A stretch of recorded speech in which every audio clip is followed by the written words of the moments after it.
reordering of priorities that can lead to better mental health in the long term and a saner society.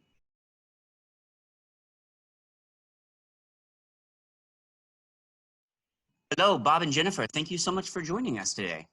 Please tell us first a little about your own research and clinical practice. My name is Jennifer Stone. I'm a clinical psychologist, and I have a large practice in which I see adults, couples, and families. And I teach psychologists learning how to do psychotherapy, and I teach mental health providers of all disciplines how to do couple therapy. My name is Bob Waldinger, and I'm a psychiatrist. I work at Massachusetts General Hospital in Boston. I have a private clinical practice, and in addition, I run this study called the Harvard Study of Adult Development, which is the longest study of adult life that's ever been done as far as we know, and it's followed the same people from the time they were teenagers all the way into old age for 83 years. And we've also started following their middle-aged children. And in addition, I am a Zen student and teacher. I have a question about your long-term research, since I know you've been following people from, is it from the 1930s? Yeah. Not you personally, obviously, but your research subjects have themselves endured epochs of global disruption and trauma.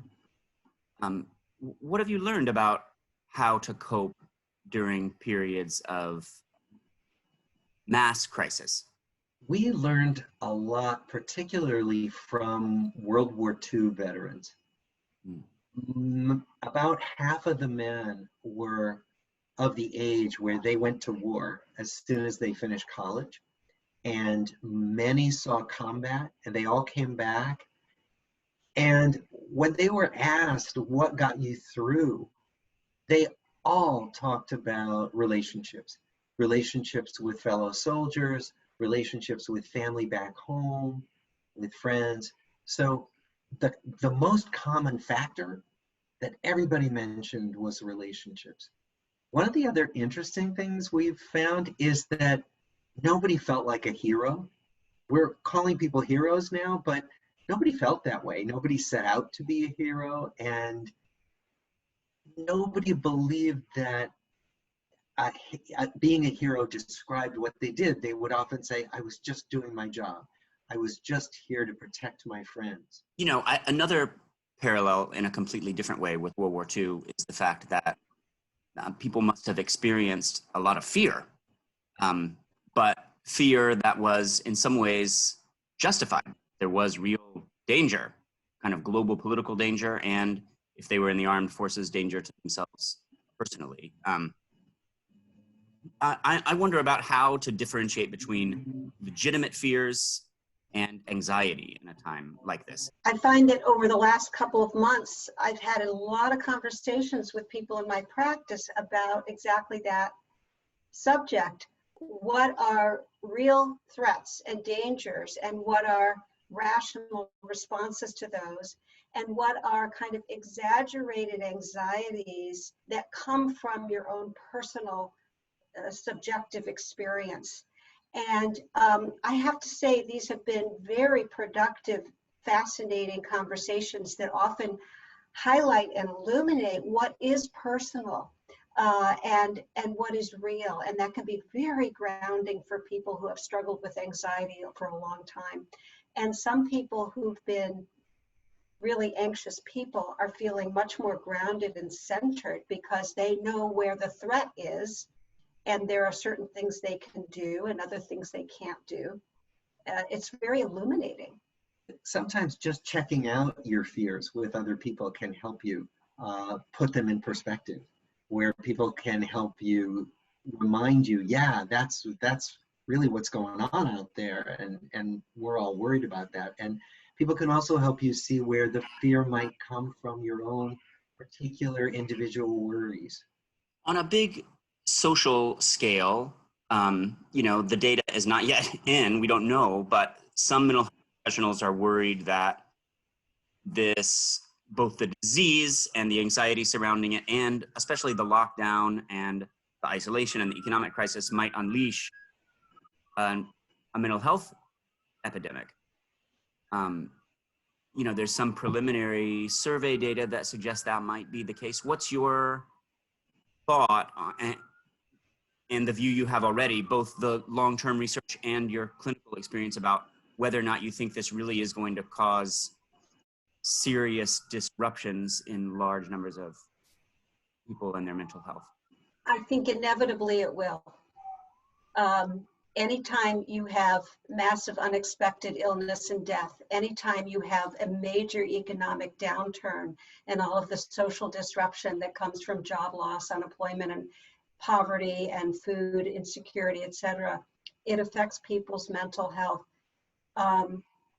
So I think that it's going to be difficult. The one saving grace is that it's a unifier, that everybody in some way is facing an economic crisis and an illness, a pandemic crisis at the same time. And that is very helpful for people in feeling that they're part of something that's larger than their individual situations. And this mental health crisis is happening now, and the worry is, for a lot of people, it's happening silently. People are just quietly getting depressed and anxious and drinking more and and hitting each other, locked down at home. So one of the things to put out there to remind people of is that there really is help, and that we're working remotely. Mental health practitioners are working remotely. You can get help for depression, anxiety, for substance abuse. And if you know somebody, if you're with somebody who you feel is in trouble, talk about it, help them get help. Don't worry alone. Get some mental health counseling. There are resources as accessible as a text away. You can text a crisis counselor. I think it's interesting that you enumerated a lot of specific different maladies that might sweep through society, not a mental health crisis writ large, but problems of substance abuse, anxiety, depression, loneliness. Maybe we could talk a little bit about some of those in turn. First, on the domestic violence spectrum, from irritation to violence, do you have thoughts on steps people might take in terms of moderating their own emotions, as well as how to seek help if a situation escalates? Well, isolation is a big accelerator of abuse, as is substance abuse. And unfortunately, people are drinking more and taking drugs that they can get their hands on at quite a clip right now. I think what people can do to try to manage themselves, it's hard. Try to talk to as many different people as you can. Even just incidental contact, it helps relieve pressure. Be really careful about your substance use. Go take a walk, get away from people when you're getting angry. And I think all of us can try to keep an eye on the kids in the neighborhood and see what we see. Are they getting outside to play? Do they look okay?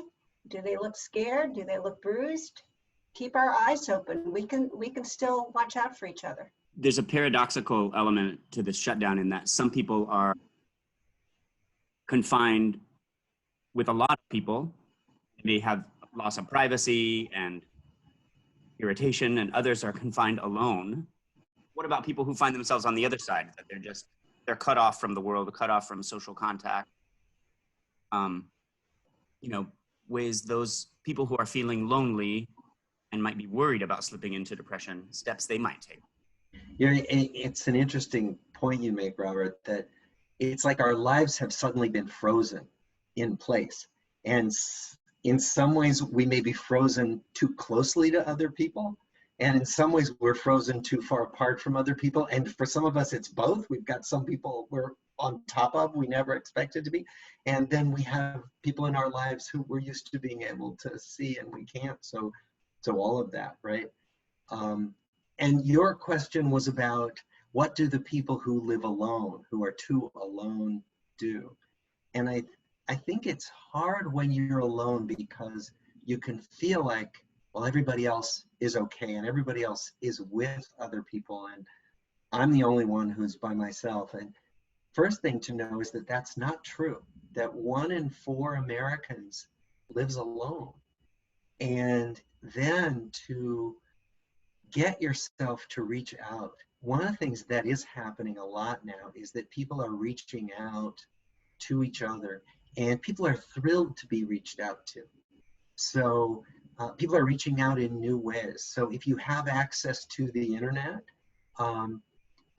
text people, ask to get on the phone, call people up the old-fashioned way, use your telephone, Zoom, ask people for Zoom calls, ask people to take a self-distanced walk, 6 feet apart, but it can be so relieving to see another human being in real time, in real space.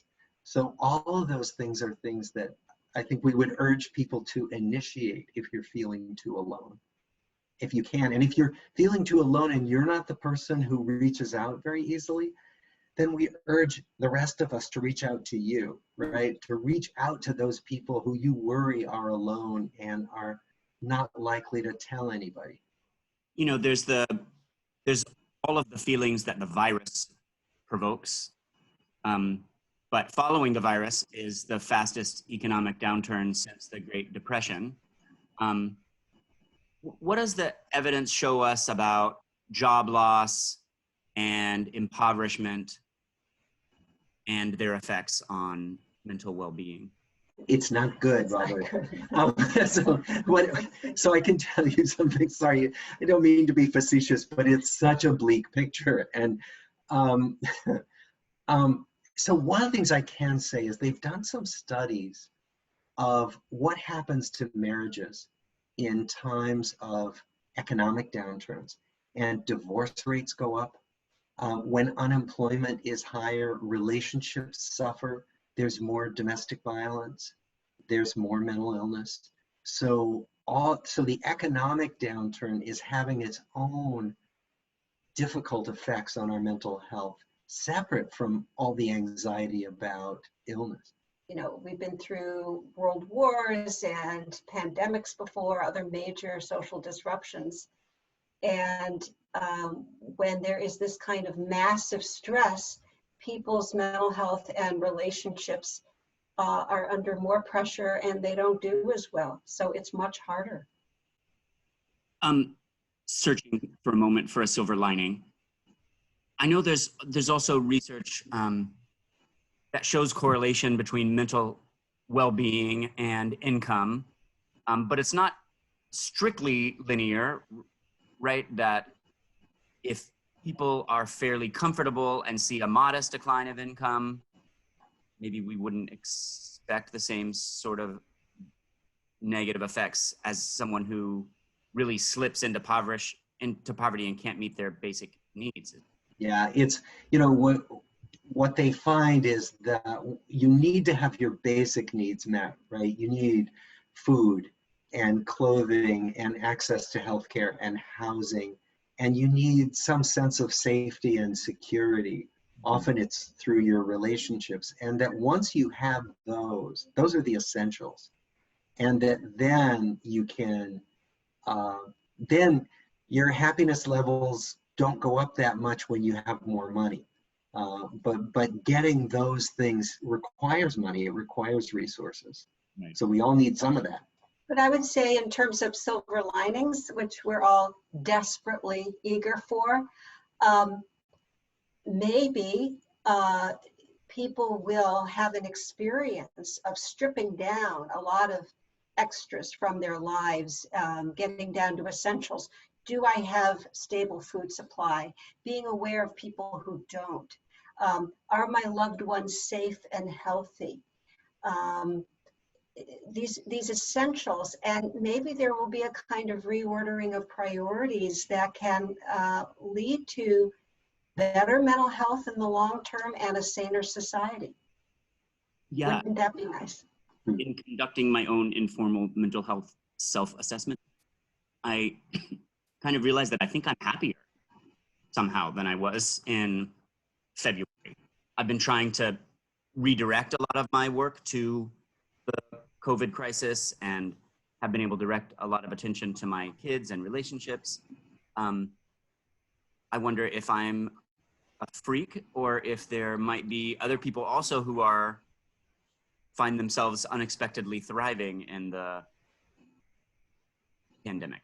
You know, I've been hearing that more and more from people, that there's something about this that's saying to us, stay home, pay attention to the people you're with, invest in them, simplify your life, cut away some of the inessential things, and that many people are finding they're happier when that's happening. Then of course there are other people who are clamoring to exert their rights and go back out into the world, and so be it. But there are many people who are having the reaction that you're having, Robert. And I think of the people who are finding that they're a little happier or less anxious or less finally caught up on their sleep or whatever, one thing that helps is if people feel they have purposeful activity. And what you just described is perfect, Robert, that you've redirected your work towards this very important activity of getting information out there about responses to the pandemic and the profound effects it's changing us and our society. This is such pertinent work you have found to do. And the people who are doing the best, I think, feel that their lives have purpose and meaning, and there's a reason to get up and be active every day. And, you know, that sense of purpose, does that hold up over these long-term wellness studies in other periods of trauma like World War II? You mentioned, Bob, relationships being critical to resilience. Are there other features that we might seek as we try to build resiliency into our own lives? Absolutely. That sense of purpose is key. So why am I doing? And of course, when there's a war and you're trying to save people and save your country, that's a big sense of purpose. Saving the soldiers right next to you in a foxhole, that's a big sense of purpose. But similarly, you know, doing work to help protect people in this pandemic time, that's a huge sense of purpose for why you get up in the morning. And what we're finding, certainly in terms of getting people through hard times historically, is that having a sense of what's important is key. And I hope one of the silver linings that might come out of this pandemic is that more of us are going to be saying, okay, what's really important in my life and what's less important and I can let go of. It seems like I know a lot of people are restless to help, to lend a hand somehow. And I'm wondering both how that kind of humanitarian charitable impulse maybe affects one's mental health, but also what people can do in your estimation to help. I think that is so important to well-being, to feel that you can help others, whether it is feeding your family or doing an errand for a neighbor or writing postcards to disenfranchised voters. You know, there's just no end of things to do to help other people. It can be small or large, but I think that's part of living a good life, feeling that you're not just self-serving, but that you're able to do something for others. And it doesn't have to be anything heroic. You don't have to be saving lives and rushing into burning buildings or ventilating people. You can make a nice meal for people. And one way to think about social distancing is that you're really protecting other people. Mhm. And so that's something to remember when you think, oh, wearing a mask it's not fun and it makes me look terrible and it's kind of dumb, and but you are saving lives. That is your contribution. The other thing I might add is that for people who do have resources, give money. Like if you have the capacity to give to a relief fund, this would be the time to do it. Many people are in dire need of support, income support, and healthcare support. So if you have the wherewithal to do that, this would really be a great time. What about also, we're at a time we're not really supposed to be seeing people in person. What about when someone close to us experiences real trauma in this time? Say they've lost a loved one to the virus. What can we do to try to help those who have experienced real trauma, so they don't end up suffering more than they need to long-term from that trauma? That is a really important question. And we know that one of the things that blunts trauma from producing long-term difficulties is having social support and emotional support. And that's why when there's a death, people come together and they gather for funerals and memorial services, and they bring food and they sit shiva and so forth. And we can't do those things now in the traditional ways, but we can do them in other ways. We can call people who've had losses or difficulties, call them frequently just to check in, text them, thinking of you, how are you doing? Those kinds of little light touches make an enormous difference in blunting the impact of grief and trauma. On a society level, we're going to come out the other side of this, whenever that is, having lost a lot of people and suffered a lot of economic damage. But I wonder if it's possible in some way we could come out from it in some way stronger than we went in. And I'm wondering if you have thoughts on your hopes for how society might emerge somehow better for this. My hope, and I can't say this is real, based on realism, but my hope is that there is a widespread appreciation for people who do the invisible, mundane jobs. People we're now understanding to be essential to our food supply, to our emergency response, to the infrastructure of our lives. And I hope that, and to educating our children, and my hope is that we reshuffle our societal priorities to compensate people more fairly and reduce some of these disparities. Yeah, and to riff on what Jennifer just said, my hope is that we really finally get how totally interconnected we all are, and that this idea of building walls and divisions is a myth, because we're so interconnected, as the virus is teaching us, and that if we can learn that lesson in a positive way and really emphasize how we're connected and what we share, that would move us onto a better path than we've been on for a while.